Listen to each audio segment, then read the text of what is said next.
હાલ ગુજરાતના લોકો માટે એક દુઃખદ સમાચાર સામે આવી રહ્યા છે। આજના સમયમાં ફિટ રહેવાની ગેલછામાં લોકો અવનવા હેલ્થ ડ્રિંક્સ અને મોંઘા પાણી પીવા તરફ વળ્યા છે।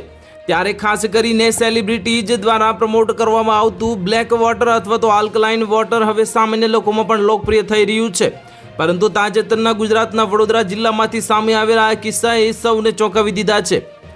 Food safety and standards authority of India એટલે કે FSSAI ફસાઈએ સાવલી વિસ્તારમાં એક આલ્કલાઇન વોટર બનાવતી કંપની પર દરોડો પાડીને અંદાજે 31.61 લાખનો જથ્થો જપ્ત કર્યો છે। આ પાણીમાં કુલવિક એસિડની હાજરી અને કાળા કાણો જોવા મળ્યા હતા અને જે તર નિયમોની જે વિરુદ્ધ છે। ફસાઈએ એક જાગૃત ગ્રાહક તરીકેની તરફથી ફરિયાદ મળી હતી કે આ કંપની દ્વારા વેચવામાં આવતા આલ્કલાઇન વોટરમાં અશુદ્ધિ જોવા મળે છે।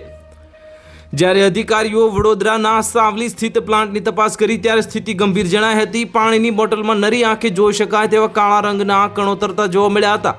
વધુમાં લેબોરેટરી ટેસ્ટિંગમાં જાણવા મળ્યું કે આ પાણીમાં ફુલવિક એસિડ ભેળવવામાં આવ્યું હતું। ભારતીય ખાદ્ય સુરક્ષાના નિયમો મુજબ પેકેજ્ડ ડ્રિફ્ટિંગ વોટરમાં આવા કણો કોઈ પણ પદાર્થનો ઉપયોગ કરવાની મંજૂરી નથી। આ સિવાય બોટલમાં પેકેજિંગ પર પણ જરૂરી કાયદાકીય વિગતોનો અભાવ હતો અને જેના કારણે આ આખો સ્ટોક સીઝ કરીને કાયદેસરની કાર્યવાહી હાથ ધરવામાં આવી છે। તો હાલ માટે આટલું જ। મળીશું નવી અપડેટ સાથે। જો તમને વિડીયો પસંદ આવતો હોય તો વિડીયોને લાઇક કરી દેજો, ચેનલને સબસ્ક્રાઇબ કરી બાજુમાં આવેલા બેલ આઇકનને દબાવી દો જેથી તમને આવા સમાચારની અપડેટ મળતી રહે।